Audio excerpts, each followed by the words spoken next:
Is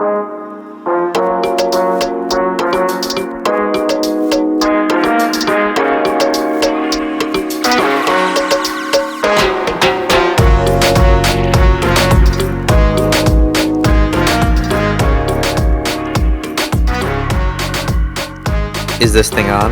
Hello. We good? Yes. All right. Is everyone ready? I'm good to go. I think so, yeah. Sweet. All right. I'm going to go ahead and introduce us. 32 days, 16 people, 3 co-hosts, and 1 podcast. This is your host, Poody, and this is the season recap of Stranded in the Andes. Today, we're joined by Danni from Turks and Caicos. What's up, my bitches? Dean from Tanzania. Greetings, everyone. Tyler from the Aegean Sea. And potentially Susie. It looks like she's on the podcast. She might chime in. Trying to sort out my sound issues. Yay.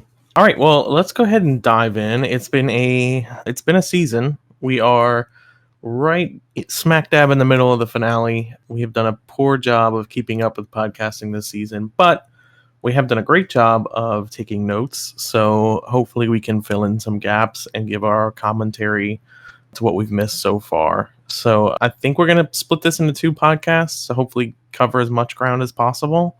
It's looking like today we'll do the first half of the season and tomorrow the second half.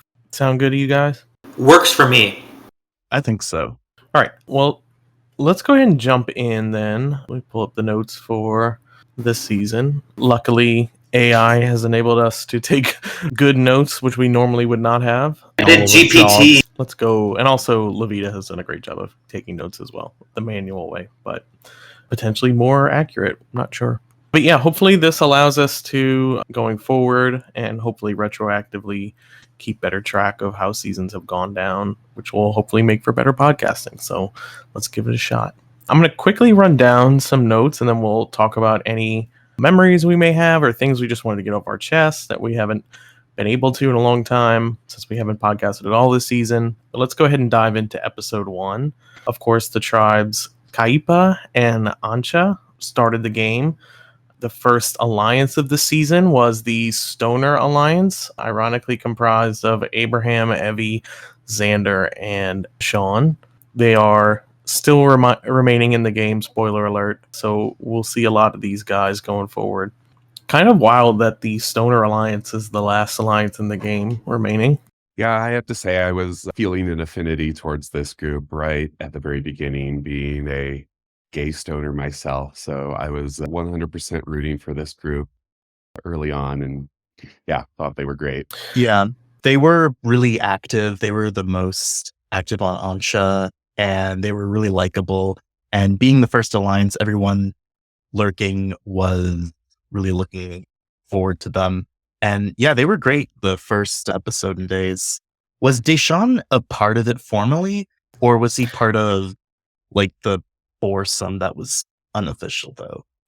I think it's a little bit blurry. Yeah, it's a bit of a gray area. My understanding was that Deshaun was both Deshaun and Shan were sort of brought on as 2 extras to sort of help the 3 gain majority on that tribe. But I don't believe Deshaun was officially a stoner. Yeah. Yeah, I do know the core, whether whoever was in or wasn't, the core is definitely the final 3 of the season: Abraham, Evie, and Xander. And then there's some other interesting dynamics going on in this tribe. Of course, Danni was completely inactive after showing up on day 1. Unfortunately, our Kenyan king did not deliver this season.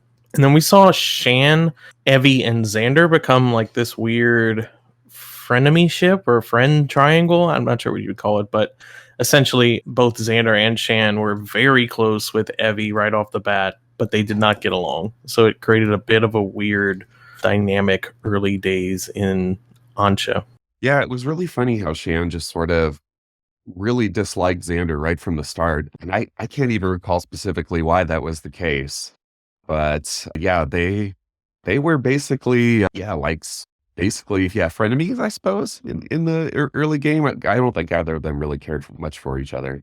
It's so weird because both of them loved Evie, and they both talked about it where it's like, Evie is hyping this other person up, but I'm not feeling them. And to this day, spoiler alert, they still are not fans of each other. Oh, well, at least Xander isn't super about Shan, but I was trying to look back at the IMs to see if there was anything which really made them not get along, but I don't know, they just didn't click. Shan is kind of an enigma when it comes to the game, as we'll later find out. But I don't want to say it's jealousy because I think it's more nuanced than that. But I do think there was a bit of like, okay, this is my number one ally. Why are they trying to make me allied with Xander at this point, or why do they keep talking about Xander? And so I do think that played a part in it. Not completely sure, but I think part of it was that Shan didn't fall for Xander's charm. And this was Xander's first game, and I think he was leading with charm. And when that didn't work on her, I think he kind of got stuck in terms of his relationship development and couldn't seem to figure out another way to get her to like him better. Yeah, the tribe dynamics here are wild, especially when you get the whole picture of the season. In particular, we see Evie and Xander appear as like these power players very early on, where we're sure they're the front runners, and then Deshaun and Abraham are kind of like these game bot players early on, and you really kind of see that flip towards the back half of the game, where you could argue Abraham is really steering the ship as well as Deshaun to a point, obviously.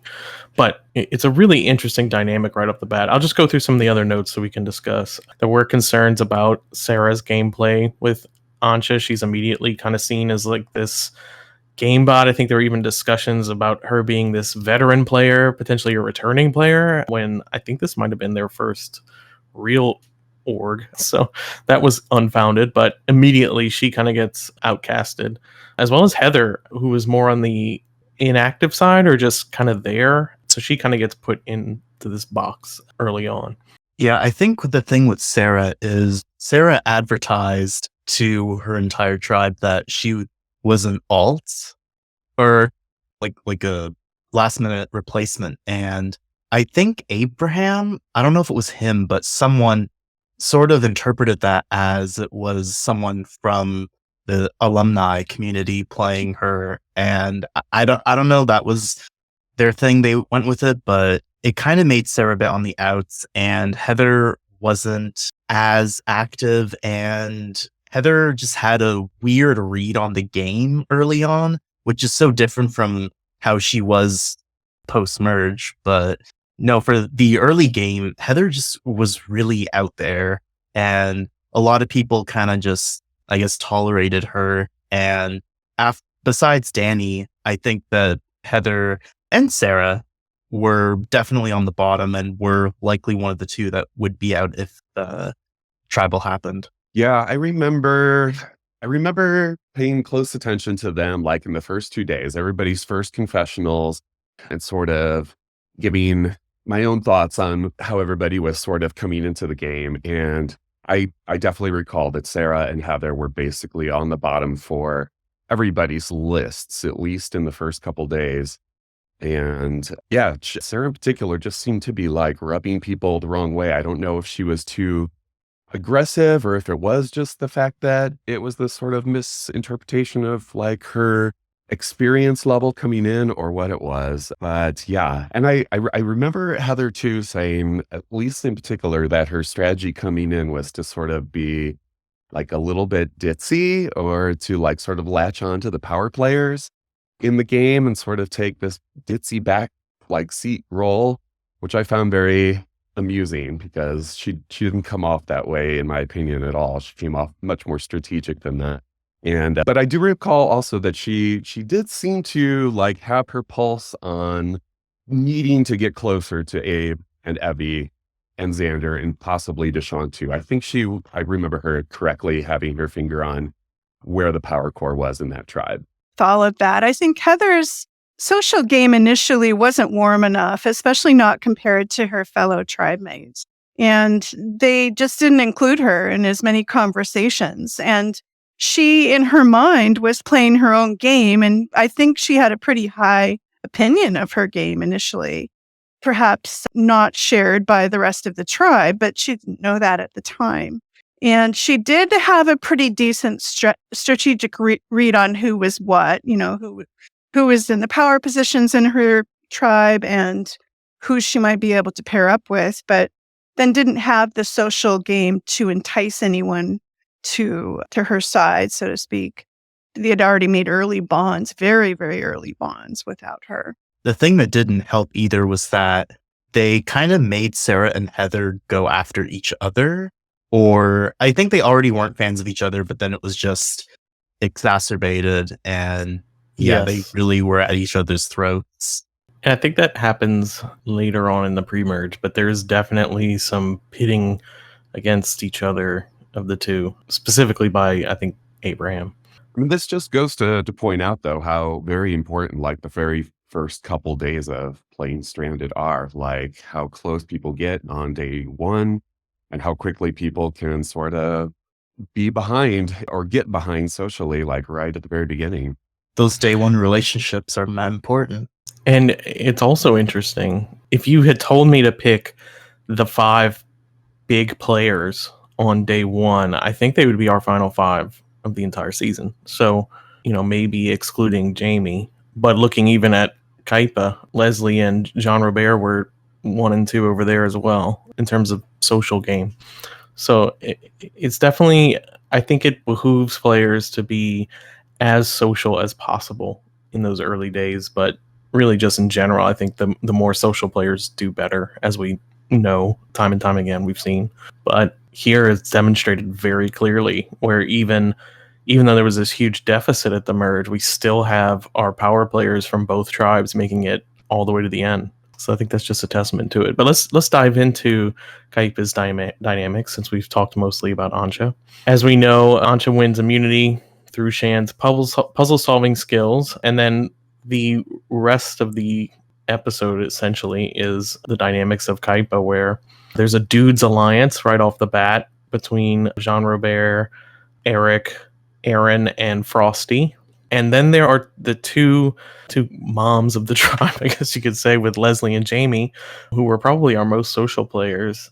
And they formed this very tight bond from the beginning. But unfortunately, they kind of got locked out of this early alliance just because the dudes all decided to team up, which was very fun for us to root against, but very frustrating in the early days. And very exciting to see Leslie and Jamie be able to kind of eke their way through that situation. Watching them navigate the bros was one of the best things of that. This is when I really fell in love with those two, Leslie and Jamie as a pair. They remind me a lot of Reem and I in my first game, and it was these two's first game as well, so I could relate on that level. They each found a person that got them and that they could communicate with, and so they run their strategy past each other. And because of that, they were able to figure out, first of all, what was happening, that the guys were ganging up against them, and then figure out a way to start navigating through some of that. It was a super fun part of the game to watch. Probably the most fun part of the game for me was that those two figuring out how to survive.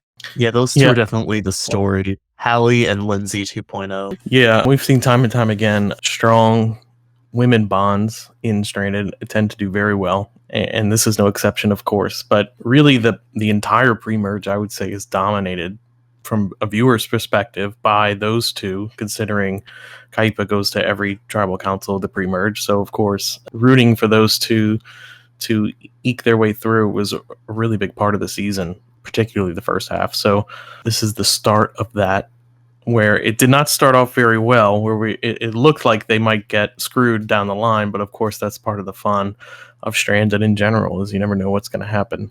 And in this case, they lucked out in a lot of ways, because Sharia was the unanimous decision. She was kind of an oddball, she had tried to turn it around towards the last day that she was in the game, but ultimately her weird vague answers that she was giving in the early days really did not do her service. Rather, it did her a disservice, and she ultimately gets the unanimous boot. Several of us thought she was trolling at the beginning because she's so dry and sarcastic, and you could just see her rolling her eyes at everything. Yeah, I have to imagine there's a world where she's on Ansha and she becomes like a Heather. Yeah, I can see that. definitely. They should be friends. Yeah, very interesting personality. I think, like I said, in a different world, she could really shine. And we got to know her a lot better on in the Lurker server, and she was a lot of fun. So, Yeah, in the Fantastic in the server, Lurker she shined. server. and she did take our early jibes at the first podcast in stride. So we love a good sport as well. For sure. Yeah, I was All right, really well- disappointed to see Saria go so early. She was just such a different player than I've ever really seen or honestly even played with in a long time. So I really wanted to see how she was gonna like kind of navigate this game if she had been able to last longer, if her tribe hadn't gone to council so early. But yeah, she ended up being a riot in the Lurker server. And that's coming from someone who played with Ear and all those guys. So, I actually never met Nasir, but we did have Rodney on my tribe. well, that's true. Yeah. Yeah. Maybe she would have done better on your season. You know, I mean, it's possible. It's always possible. You never know because sometimes players like that do stick around because they come off as being less dangerous or less threatening, like a Mike Holloway was on my season the very first time. He just came off so threatening that somebody like Rodney got to stick around, and I could have seen that being Sharia's story as well. I think that was almost happening with Jean Robert. I think like him and Eric were sort of like backup boots that they wanted to keep Sharia around as sort of a non-entity there. But no, they ultimately just went for the easy unanimous vote, which I don't blame them for. No, but Neither. it's sad that if Sharia had made any bonds with any of those, any of the women especially, she would have stayed much longer than she Like, did. imagine her, how she is in the Lurker server in the game. Like, that could have been something really cool to see. Yeah, I just don't think anybody felt like they could get strategy going with her because she wasn't engaging. Yeah, it was hard to trust her because she wouldn't give Yeah. real answers. Where are you from? I am from Earth. Icon. Well, let's go ahead and talk about episode 2. Growing awareness of Aaron's control and close alliance with Frosty. So obviously, Leslie and Jamie begin to get closer to Jean Robert, icon that he is, and discuss plans to target Aaron or Frosty. This is where we kind of see Jean Robert's overplaying start to take place, where he gets a little antsy with the Dudes Alliance, and I think he just enjoys Leslie and Jamie, and they do a really good job of looping him in and getting close to him to kind of make that shift happen. Even so much so that I think by the time Jean Robert gets to Ponderosa, he didn't realize that Leslie and Jamie were close at all, which is kind of shocking, depending on how well you think Jean Robert's reads of situations are in general. But I thought that was very interesting considering how obvious it was to the Lurkers. These two obviously did a pretty good job of hiding that. Yeah, I think they even hid it from each other. Leslie didn't realize how close JR, Jean Robert, and Jamie were at one point.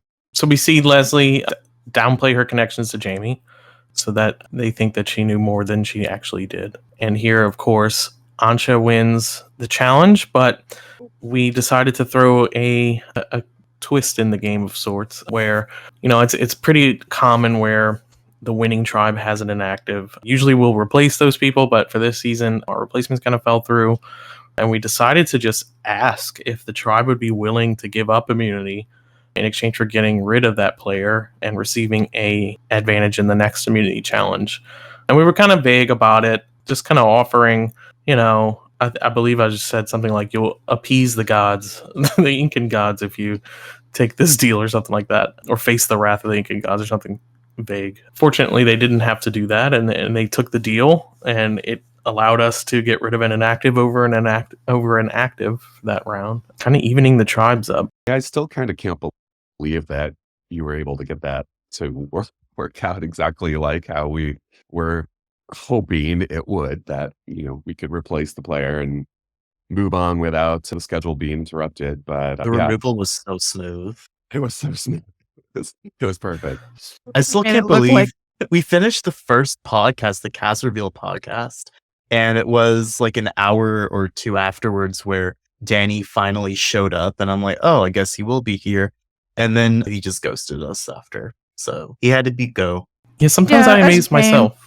Just sometimes my last minute ideas end up being some of the best ones for some reason. I was interested in seeing Danni play. He's the first contestant, I guess, cast person? I don't know. That we've had from Kenya. I think perhaps from all of Africa. I'm not completely sure about that. But he also mentioned in his in his interview that he was considering rolling out some sort of survivor org competition to a corporation that he's involved with. So maybe he just wanted to see how it was set up and he didn't have an intention of playing. I'm not sure. Oh, yeah, definitely was interested in seeing how someone from Kenya would play, especially having to navigate the time zones. If I hadn't just witnessed Wendell do it from Israel, I probably would have recommended not casting him. But, Wendell pulled it off. He got a win in a season of 40 players. So, I mean, I was just as excited to see Danni do something similar. Yeah, that's one of those. I think I even said it in the casting podcast where I was like, sometimes you just got to roll the dice on a unique cast. Yeah. So yeah, bummer it didn't work out, but I'm glad we took the shot, and we can say that we had someone from Africa on the season at least, and I do think that's the first. There might have been a South African, but I can't remember. Certainly not off the top of my head. Nothing stands out. So in our book, he was the first African, and he got removed. So maybe the last. No, hopefully not the last. But next time, hopefully we get somebody active. I don't know why I'm feeling like Susie from last season might have been South Africa, but maybe I'm making that up. You might be onto something there. Maybe so. I don't know. My memory is not great. And not for nothing, Danni was removed by his own tribe, who didn't have to remove him, but chose to. Yikes. Exactly. Yeah. After dissecting that decision later, they're like, why did they do that? But it worked out. Yeah, it did seem to work out for them. Don't know if I'm remembering right or not, but I think one reason why the removal was good too is because I think they were planning to maybe keep Danni and get rid of someone else on Ansha if they ever did go to tribal. And there was kind of fears of a Nina situation from Rhodes agency happening again. And we're like, we do not need that to happen. So he needed to go. Look, I'm all about it. So that was episode 2. Let's move on to episode 3. Dominated by discussions about eliminating Heather, concerns about Denise's absence. So I guess Denise kind of goes slightly inactive here. Not so much. I think she just maybe missed a day or some times of the day. Shan and Evie are close. Evie and Xander are close. Shan does not get along with Xander at all. And then Denise is voted out 6-1. I really liked Denise. I was really kind of upset that she left, particularly over some of the others on the tribe at that time. But I was super happy we didn't lose Leslie or Jamie. I agree with you. I wanted. Yeah.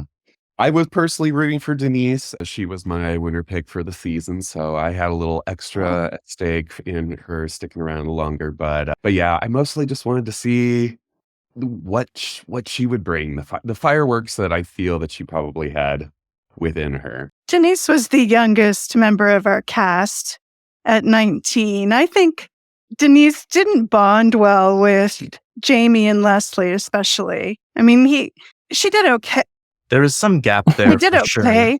But it wasn't as warm as the other relationships the other casts were forming with each other. So I think that's why she was selected. Plus, I think she had some school thing to do or something that she wasn't around while they were deciding who to go next. My favorite thing with Denise was just the votes were read and Denise wasn't at tribal at all until after it was read.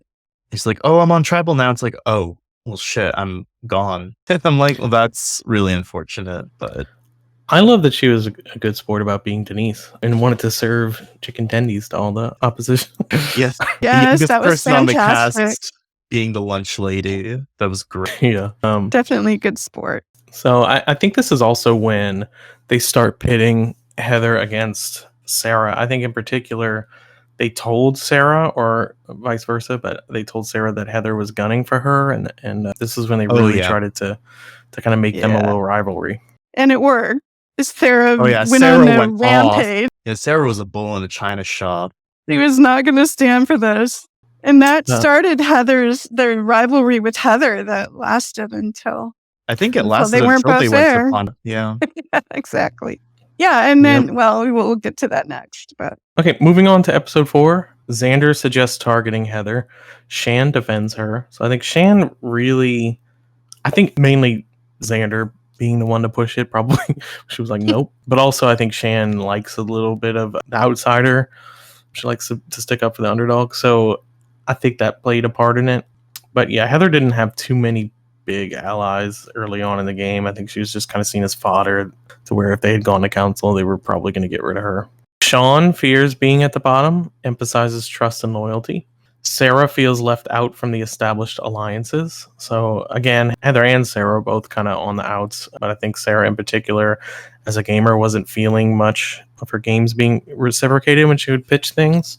Leslie reveals Eric's plan to target Aaron and Frosty. This was kind of wild. This is when Leslie and Jamie both are in a good position. They have John Robert, and they're hoping the boys are going to turn on each other. But then she kind of starts playing a game where Eric and Frosty went to Leslie and Jamie, and then she kind of tells the other people that they're gunning for each other. Basically, the boys' alliance gets split in half, and they start targeting one another with Leslie and Jamie. And then Leslie kind of fuels that fire by outing the plan. Yeah, she was really in control because I think Aaron was the only one that wanted the guys to stick together, but all the others were kind of wanting to break that up. And Leslie was the one that got a lot of information from these firsthand sources.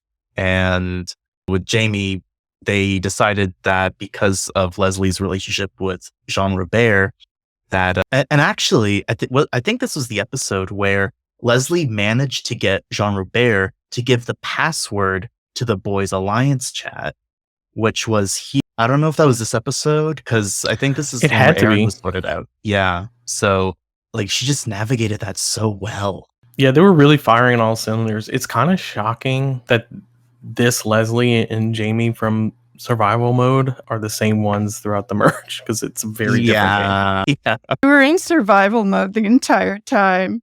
And this whole thing is overlaid by Aaron making these extraordinarily confident sounding podcasts, or videos rather, and just being absolutely convinced of his superior position in the game. And then we also hear from, the other conversations that wasn't the case at all. It was just... Aaron was my like delusional king. I loved him. He was great. I mean, he really overplayed his hand in a lot of ways. I think it's very obvious this was his first game in a lot of ways, but I thought he was a very good player from the onset. It's just like when you start at the top, it's very hard to maintain that, as Aaron find did out. tell us he has lots of org experience. He does. Aaron said that in his interviews. Weren't they like 10 gauge, or did I make that up? I think I said JR had experience, but it turned out all to be 10 gauge. I think Denise had a ton of turn-gauged experience. Maybe I got them mixed up. I'll go double check. Yeah, I was really excited Denise to had see... that. Oh, sorry. I was just going to say, I was super excited to see Aaron play. I really liked his background and perspective, and was definitely amused by his feelings of his placement in the game and how much he was dominating, especially his reaction videos were great. Car video. Right, the car videos. And I, unfortunately, because I didn't pay close attention to the conversations, I sort of missed the epic role that Leslie and Jamie were doing to sort of turn on the guy. So I don't know. I would love to hear from those who were a little bit more of a outline of what they did and how they got the vote onto Aaron that night. So this is the round where I really kind of started following the people over on the Yellow Tribe. And I think the thing that was most surprising about this vote is the way that they were able to convince Eric to be voting for Aaron. The way that they pinned the men against each other so that they could just pick who they wanted to go, and the men couldn't have a majority because they're all putting their votes somewhere else. They were able to take disadvantageous split and just kind of take control of the tribe, which I think was the most impressive part. Was this the vote where some of the votes were for Aaron and Yes. and they got Eric to vote Frosty? Yes. So the way this went down, they split the men's alliance in half, and unbeknownst to the guys, Eric was under the impression that Jamie and Leslie were going to vote with him against Frosty, and in actuality, Jean Robert, Jamie, and Leslie vote out Aaron. And with Frosty being absent completely, Eric was blindsided that he wasn't in on that plan to get rid of Aaron. So they really pulled like a double blindside, leaving them in a very good position. Yeah. I thank you for reminding me, because I do recall Jean Robert feeling extremely happy with himself after this move as well, right? That he had gotten Eric to even vote for Frosty. Is that ringing a bell? Yes, and this was one of the better rounds of the entire game. A lot going on. We see this payoff of Jamie and Leslie surviving day by day, and then finally, like, this men's alliance that's held together vaguely with a lick and a promise crumble, and in a big way. Because really, at this point, it could have still been 3v3 had the men all voted together. But because they were able to split that alliance and the votes came in with them split, now there was no chance that the men were going to come together and vote together after this. So really, they held all the cards. Jamie and Leslie played it well. And the payoff is that Jamie, the whole time, really wanted to play up a ditzy player and to make sure that someone like Jean Robert thought that this was 100% his plan and to make him think he was the leader, when the girls were the ones really pulling the strings that round. And you saw the build up this episode and the previous days beforehand. And all of that made it one of the most memorable rounds of the entire game. It was so good. Sad that I lost Aaron because I loved him, but it was really good TV. Not to sound dramatic, but I do think that was the most strategic round of the entire game. I was going to say, it's laying the groundwork, too, for the merge where Leslie is not wanting to give up the spotlight to Jean Robert, because here, of course, they kind of let him think he was in control. And I think that probably is the beginning of her having a chip on her shoulder about it.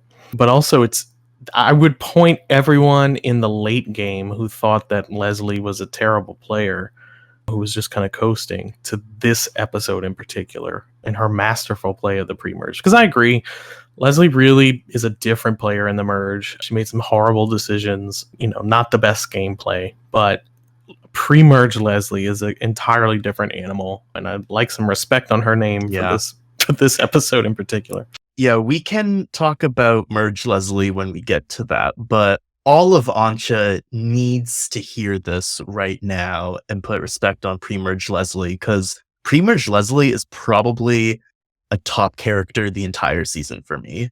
Like, if this Leslie remained throughout the game, she'd probably be my favorite.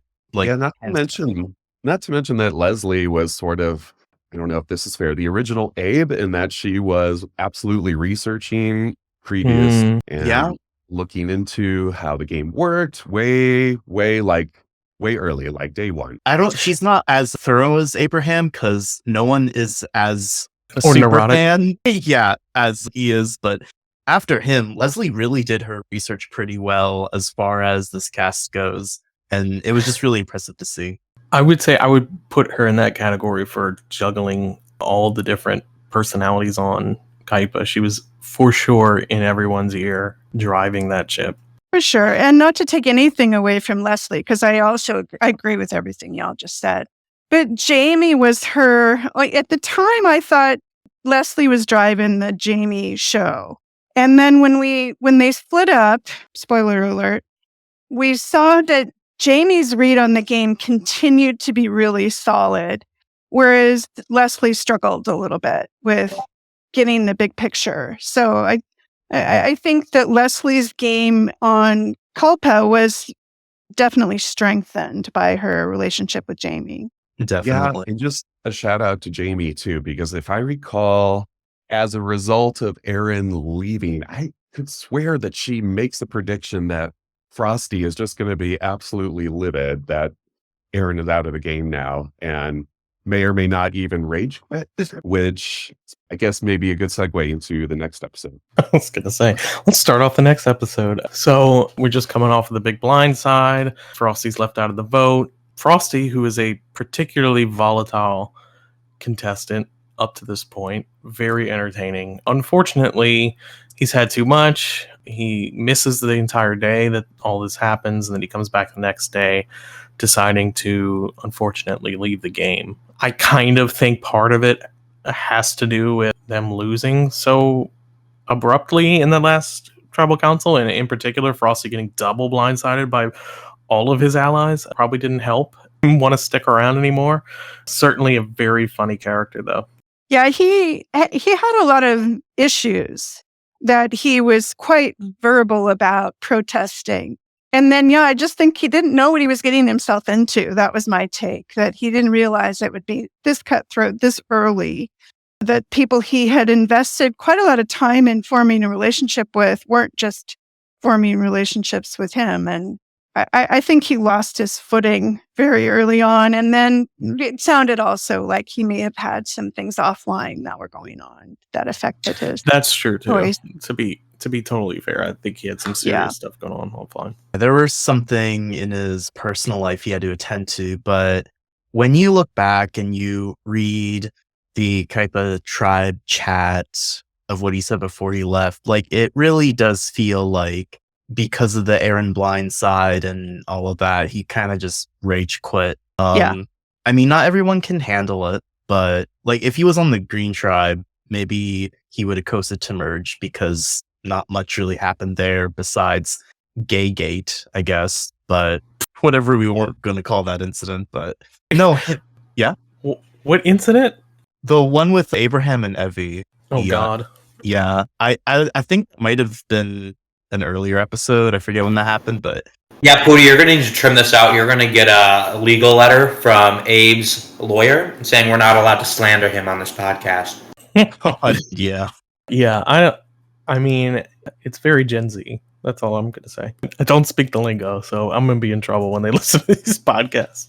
But anyway, so later on in this episode, the Anja tribe deals with the tribe swap aftermath. So after Frosty goes, we decide, all right, there's 11 people left. We could go another round in the two tribes where Kaipa would definitely go to tribal council. But at this point, we had Danni removed earlier in the season.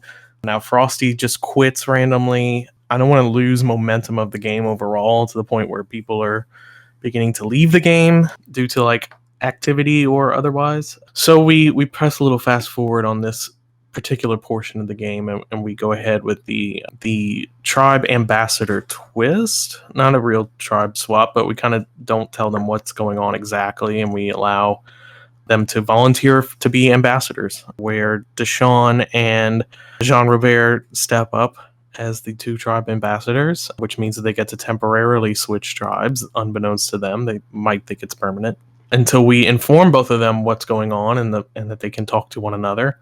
But the rest of the game does not know that this is a temporary situation. This is a callback to Bolivia, and I believe we did it again in Aruba. And it's also a reference to seasons 1 and 2 of Survivor, where they would do this before the merge. I just thought it was a cool dynamic to kind of introduce both tribes to one another. So those two switch tribes and get to spend 24 hours with the other tribe, kind of get to know them a little bit. And in that window, a lot happens. Sarah and John Robert really hit it off, talking, about forming an alliance together. And then Deshawn kind of gets to know Jamie and Leslie in a big way. Yeah, I was surprised. I thought that both of them were putting themselves at risk by stepping forward as the leader, but it didn't turn out that way. And it turned out, I think, to do both of their games quite a lot of good by having that early, unfettered ability to converse with the other tribe. Yeah, the biggest advantage is that they had an extra day to get to know the other tribe and bond with them. And it did separate things for Jean Robert and Deshawn. I know Deshawn did it because he was also the tribe leader. And I don't know, he did a lot with Jamie and Leslie. And I think Jamie in particular was thinking that that would help them in the merge, in the early merge. But, stuff happens in early merge that we'll get to. But with Jean Robert in particular, his relationships went up and down with people, even though he had this early period to chat with them. But it really made it interesting to see, because a lot of people were thinking if this was a lead up to a swap or not. Even because a lot of people, I think Abraham and Evie, were thinking that this would be sort of a swap when the merge was going to happen. So this is also when Screenshot Gate happens. Xander screenshots in a conversation he has with Jean Robert to, I believe it was Abraham? It was with Sarah. Okay, my bad. In their relationship. Yeah. Yes. So as is the case with any penalty in Stranded. It's made public. We did blur out John Robert's name to spare him of any backlash, as we've seen in earlier episodes of this particular type of penalty. It can end up causing an innocent party to get the axe if too much is exposed. So really, we just want to keep it to the guilty parties involved. And in this case, Xander really takes a hit on this, where he loses his vote at the next tribal council they go to, which is going to play a big role in the merge, because unbeknownst to them, it's the first merge vote, a very important vote that you don't want to lose your vote for. And of course, his penalty is that he's losing his vote. And the reason for it was so silly. I don't know what's with this cast in particular, but they love to copy paste entire conversations to each other, and it makes reading the "I am such a fucking headache." But I hate that. Yeah. And the reason Xander did the screenshot is because I think he was driving or he was just busy or something. And instead of copy pasting, he decided to just screenshot it. And then, that's when Sarah was like, I don't think you're allowed to do that. And then, so it was a bit of a hiccup for Xander and, slap on the wrist, got a public shame. But Xander was really hurt by it and thinks it was like such a huge hit to his game, which, it was for him because it was, they never went to tribal or any hardships happened. So this was definitely big on the conscience of that tribe. Even just you saying the screenshot thing is so triggering, because it's just exercising control, in my opinion, where people often with a guilty conscience will send like these copy pastas of all these conversations that they've made with other people. And it's just like, I don't know. It's easily editable. And if it's not editable, it's just cringe. I don't know. It's very like, I can't put a finger on it, but it feels very manipulative. Oh, for sure. No, I hear you. One thing I do want to jump in and add, and this is something Levita said in her write-up, since she would kill us if we didn't bring it up. Even though this is kind of a low point for Xander's game, getting labeled as the screenshot player, informing the new word Xandering that Abraham liked to use for the rest of the game, this move, quote unquote, actually kind of puts him in a really, really good position at the merge, because he looks like he's ostracized from the rest of the group, and he kind of has that connection to Sarah, but it completely obfuscates his connection back to Abraham and Evie, which really does him well. Yeah, I wanted to piggyback off that because I felt like we needed to point out the specific tactic that the Stoner Alliance did at some point, and I don't recall which episode it was. But when all three of them decided to branch out and have an extra ally that wasn't in their threesome alliance, which was what prompted Xander to make an alliance with Sarah, who, again, he didn't like at all and was trying to, pin her and Heather against each other, for example, early in the game. But at this point in the game now, she is Xander's ally. Deshawn is Abe's, and Shan is Abby's. It's just gross. I don't know. I hate the whole thing.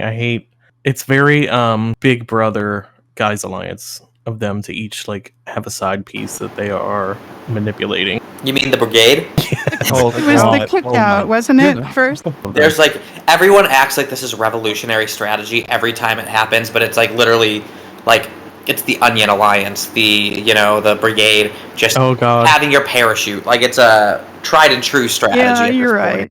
You're right about that. It's sleazy enough to where I call it the MLM. That's a really good way to look at it, though. It's a pyramid scheme, and Abe is the Illuminati. He's the all-seeing eye at the top of this pyramid. But I get your reaction, the creepy factor. Anybody, and several times it did happen, could copy and paste something and then change it slightly so the meaning is completely different, and then send it, and it would be in this barrage of other copy-pasted messages. So the truth was lost. There was no point in... Yeah, people wouldn't question it if it was one thing was off. We're going to get into the grossness at the merge because it's coming, and we have a lot to say because I've had 30 days of silence to build up slowly. This really makes me miss the pre-merge period. I know, because it's coming. The The good times were short-lived this season. Oh, okay. Yeah, so this episode obviously ends with the merge that occurs. But it's worth noting, too, that this pyramid, onion, MLM situation they got going on is always so frustrating because it's always like a 4-person alliance, and there's a 3-person within that 4-person alliance, and there's a 2 within that 3, and everyone thinks they're at the center of that. So yes, it's very successful. They all make it to the end, and they're all self-congratulatory about that. But ultimately, someone's going to have egg on their face, and in this case, it's Evie. But we're going to get into that when we get there, and Deshawn.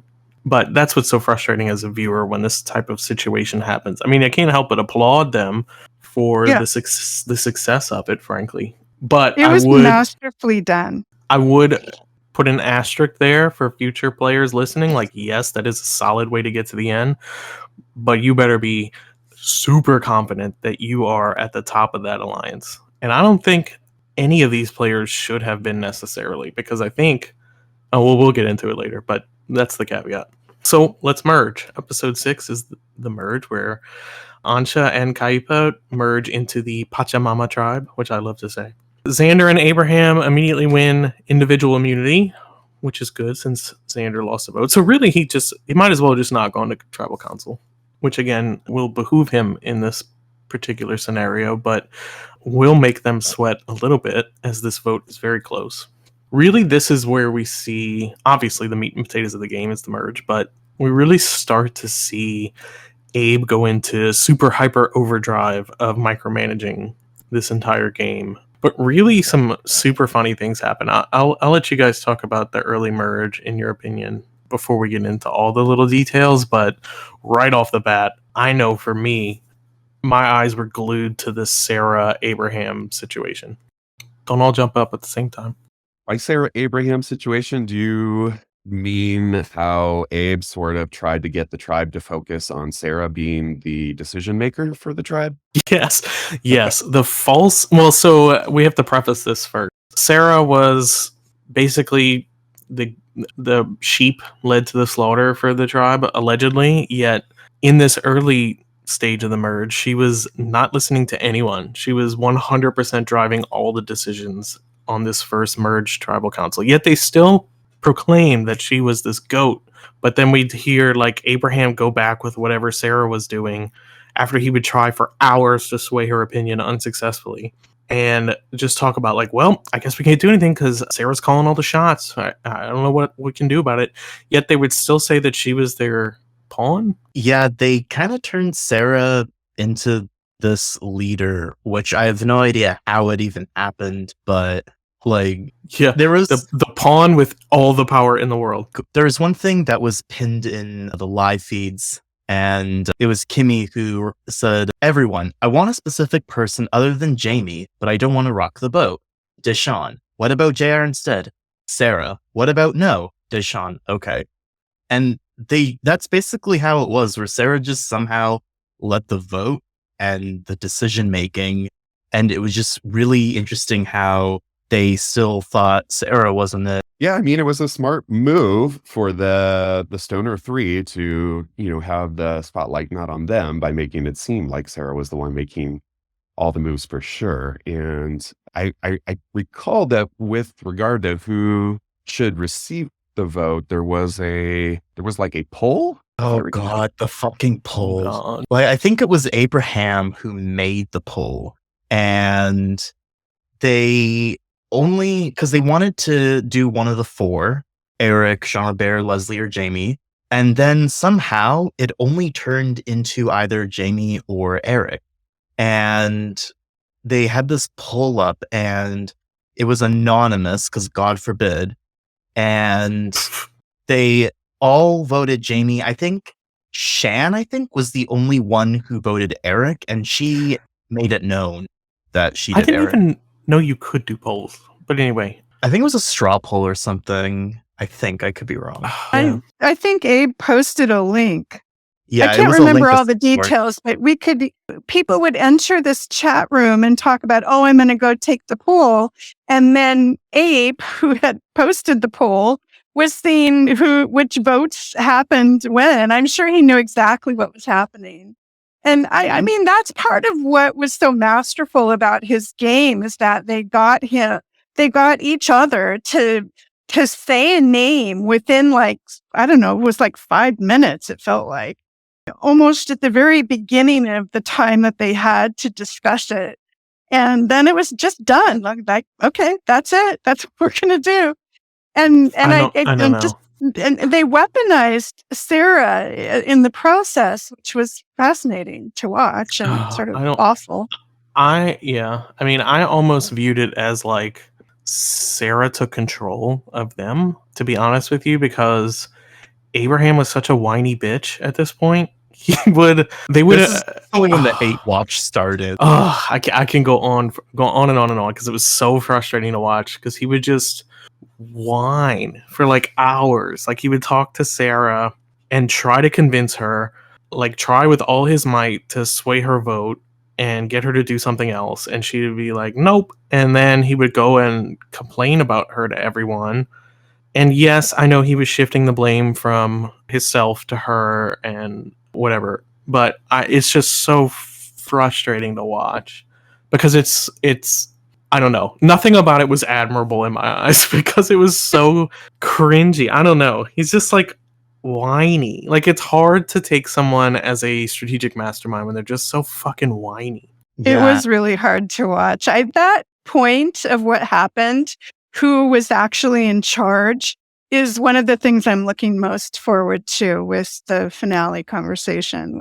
What they each have to say about who was in charge during that period. Yeah. And like, don't get me wrong, I'm giving it to Abe right now, but believe me, when we get into these later merge episodes, I'm giving it to a lot of the jurors that should have made better decisions. And to, you know, I do think Abe did a lot right. So like he's gonna get his kudos. But as a viewer for this long, we have opinions. So yes. Yeah, like credit where credit's due, where he played his game, but there were so much parts that was just so insufferable. It was hard to watch. Hard to watch, that's right. Yeah, good game, you know, no hard feelings. I think he played an excellent game. I think they all did, all the Ansha players. But watching it was insufferable. Seeing people allow it to happen was even worse. And then also to see them brag about game moves that they made that frankly were embarrassing to watch. Like I don't know. The whole thing is like I have thoughts. And that's too because like coming into this episode, like this is Ansha's very first tribal council, and you know they've literally not voted for anybody yet, not even Danni. So for them, obviously, it makes sense for them to maintain their numbers and target somebody on Kaipa. But we all know that like there's internal issues within this tribe as well. So yes, like starting now is when like every juror like has their chance, so to speak. And I think it's interesting. I think Blonzilla, who's hosted and played and watched millions of games and millions of stranded games, she made a good point about how, you know, we were hate watching this season. It was very frustrating, but we're all kind of glued to the screen, just hate watching it in this weird, like, it's so frustrating, but you just gotta watch how terrible it is the whole time. And so in that sense, like, this season kind of delivered in a way that most seasons don't, because we're so invested to see if these people will lose that are winning the whole time. So we have to give credit where credit's due. Like, this cast definitely showed up. They were all big personalities, and they all delivered, just not in the way that anyone wanted. I'm just concerned when some people might hear this, because when we first started to root against Abraham, I think that was one time where I asked in the confessionals what they think the lurkers think of them, or just like, what do you want in general out of this experience? And the first thing that Abraham said was he didn't want to be hated by the lurkers. And I was like, oh no. And this is before even like a lot of the mid-merge, late merge stuff. And I'm like, oh dear. If you don't want to be hated by the lurkers, the Stranded podcast is not the place for you. I'm sorry. I said it in the pre-merge, before we got to know any of them. Like, everyone gets roasted on the podcast. It's just how we do. It's the rite of passage.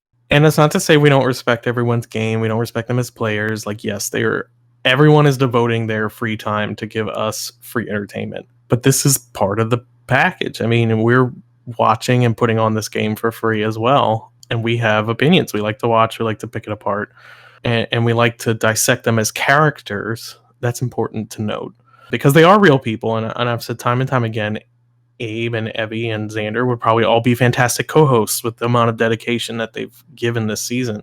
But as characters that we've watched, there were frustrations we have, and like we're gonna voice those. That's what these podcasts are about. They're for them to hear our opinions, but that's all they are. They're just our opinions. They have their own experience that they played the game with, and the players there have their own opinions of each other. And what we have is something totally different. So I think that's important to note.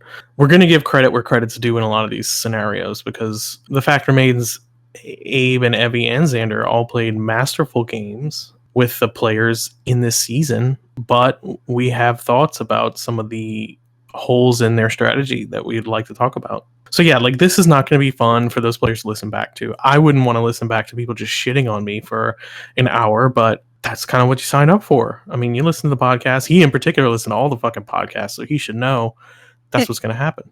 And then he would also know that many of the people that we tore apart in podcasts are now some of our favorite people on the channel. So villains can be fantastic fellow lurkers in the future. Well, I mean, with all the shit I heard against me, I'm surprised I'm here still. So that's true. Hopefully Abraham and then speaks on the chin and the rest of the stoners and just all of the cast where, we may shit on them, but that's part of the fun.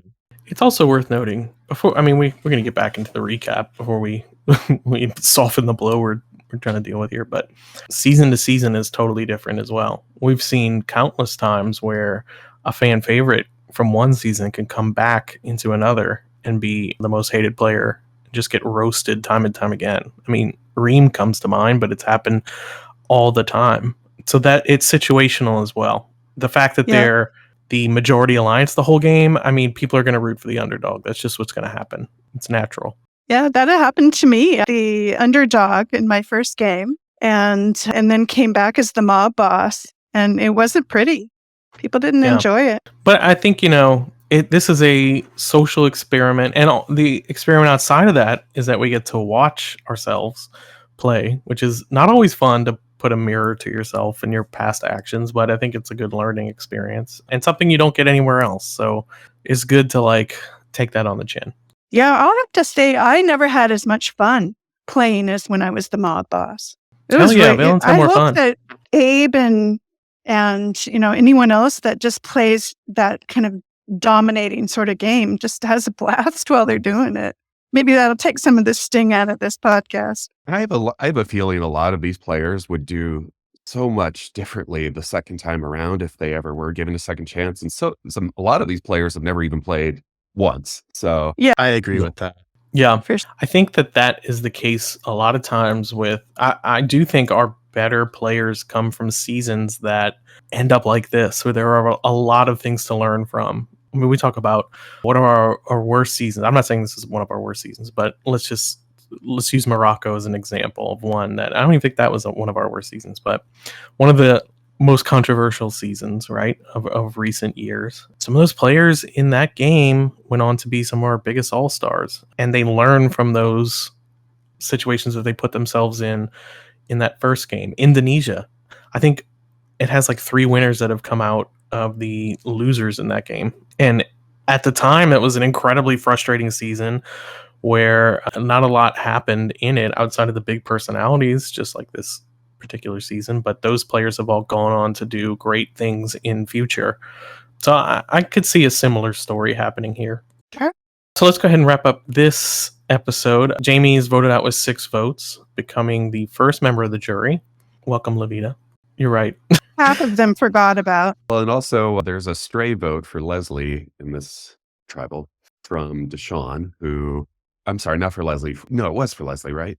Yeah. I'd have to pull up my notes. Yeah, I believe you. Leslie got a few stray votes for the first.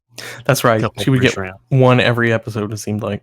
And it wasn't even from the same person. That was the funny thing. It was just the default vote if you just wanted to burn your vote.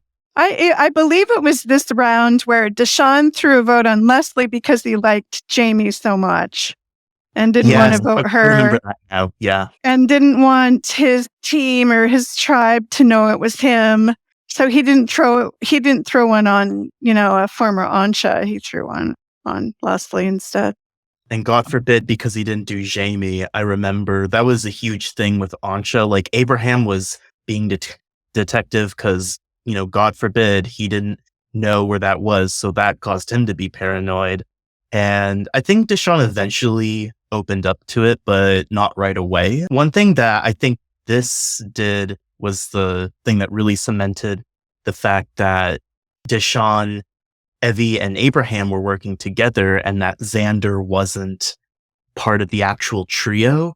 There was things that were said earlier that helped lead to that mentality, but yeah, a lot of people didn't know. He was kind of pushing for Jamie to stay too for a while.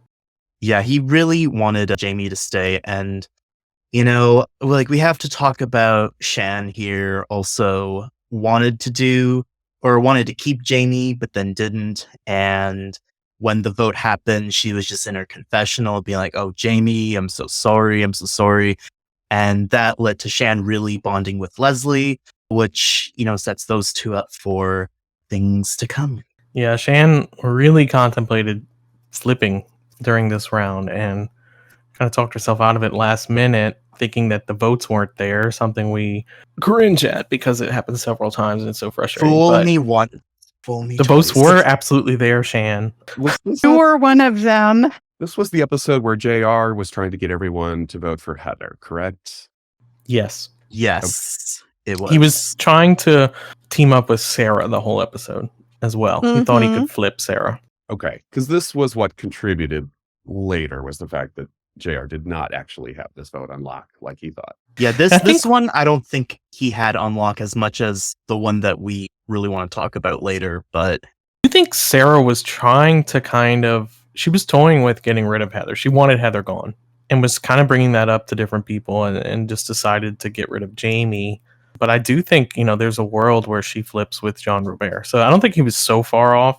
I just think Jean Robert's really all over the place in this early merge too, much to Leslie's chagrin.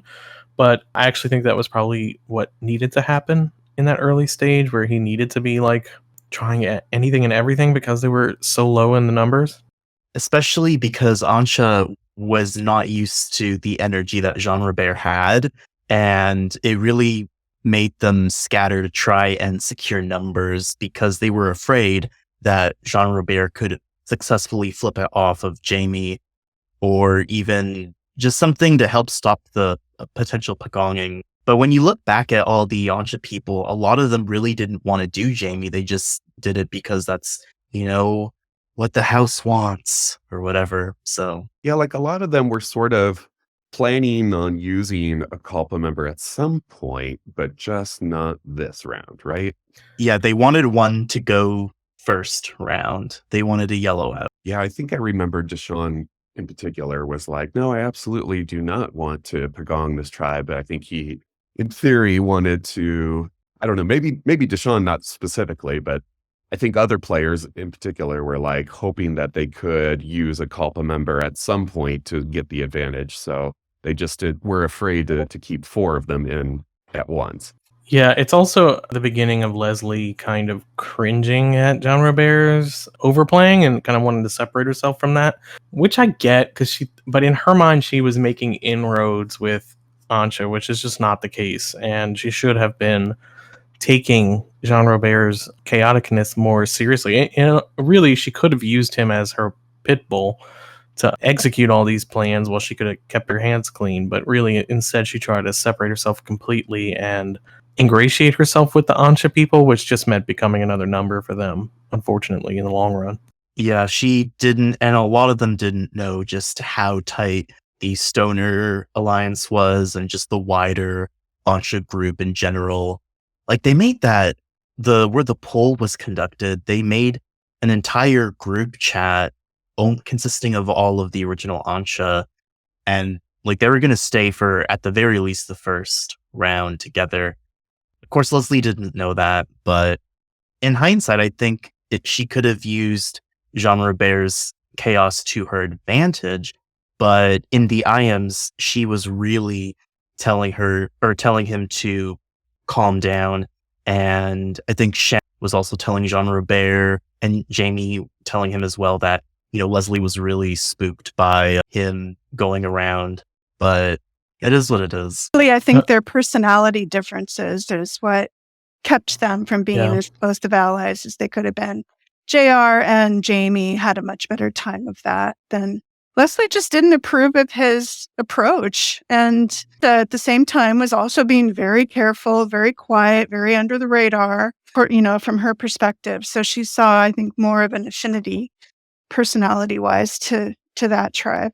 Yeah, and we're going to see in later episodes that come to fruition where Leslie's really struggling with that and doesn't really trust Jean Robert, but she doesn't really have a reason not to. I think it just purely comes down to a personality conflict and Jean Robert playing so far outside of Leslie's comfort zone, which I take her to be a very controlled, by the book person. I think she was kind of the level-headed person on Kaipa, which did her well there, but unfortunately in this kind of scenario, you kind of need a little bit of chaos to break through, and I think it would have behooved her, but we'll get into that when that arises. So Jamie is voted out with 5 votes. Thank you, Levita. And we head into episode 7.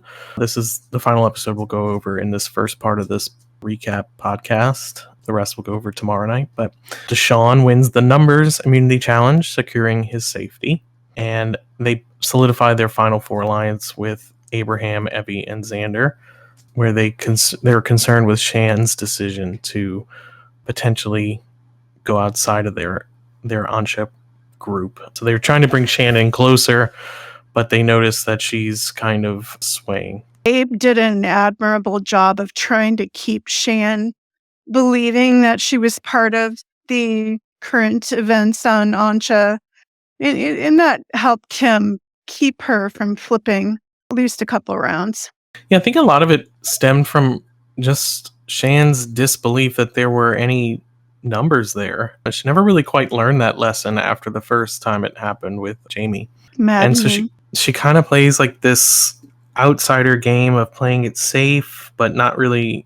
I mean, she knows she's not in with the in crowd on that tribe. It becomes blatantly obvious in the later episodes, but she still refuses to pull the trigger on those moves. And we'll talk about that when that comes up. Really, this round, it just kind of becomes Eric as the next target based off of Ansha deciding to stick together another round. That's going to change after that. But for this round, it ends up being just Eric as the target. He kind of goes a little less active, seeing the writing on the wall, I believe. Yeah, he's very disadvantaged at this point. His 2 main allies are gone, and he's floundering, essentially.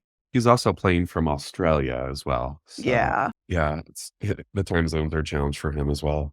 Like, I thought that one position he could take because, he lost Aaron when he was blindsided in the pre-merge, and then he lost Jamie in the merge. I feel like if he sold himself as a number for Ansha, that may have been something, but I mean, Ansha was already 7 people up to 4? So I don't think they needed any other numbers. I think just him not being as active already sealed his fate.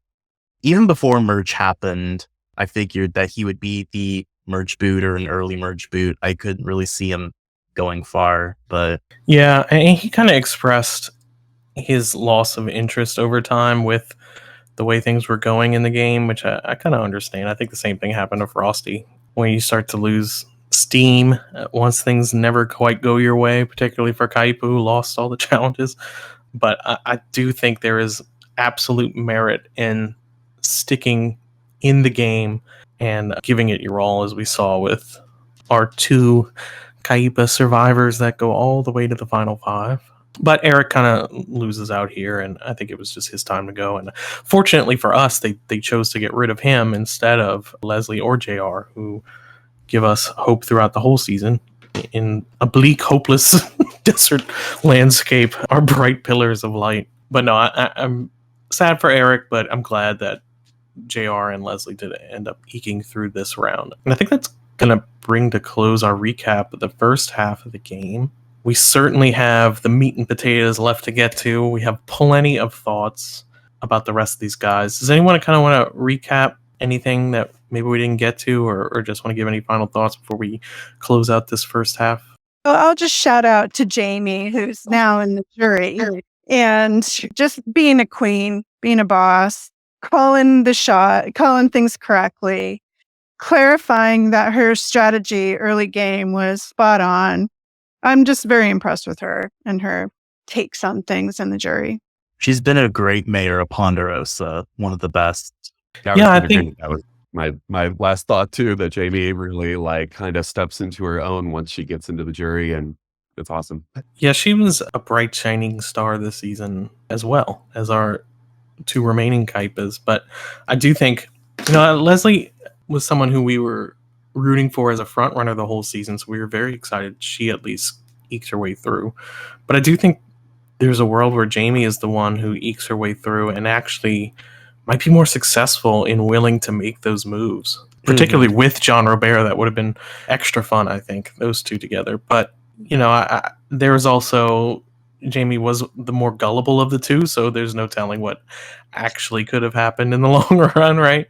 So all in all, we really love Jamie, her enthusiasm for the game, her continued confessionals, and just what she was able to do with Leslie in this pre-merge of the season. I think it cannot be understated just how impressive it was. So kudos to her and to Leslie. Both those girls really played their hearts out and were able to run with very little in the early days, to their credit. So I'd like to use this opportunity again to just call out the mountain that they made out of what they were given, especially because they did a lot of shit later in the game for not being good players. And I just think that couldn't be farther from the truth. So I think that's the final thoughts I had as well on this early season, this early episodes of the season. I think this is really where we had the most fun lurking. The most went right in our eyes, right? Like what we were rooting for. That's not to say it's, what we think is the right thing to happen. But from a lurker's perspective, this was the most fun to watch. And things are going to get much darker for me. So I think with that, we look forward to recapping the rest of the season, where a lot of the big moves occur. There's a lot to discuss, a lot of controversy, but a lot of great gameplay as well to recap. So with that, thank you guys for listening. And thanks to our co-hosts for participating in this really kind of a post-season recap of Stranded in the Andes. With that, this is Poody out. Bye, everyone.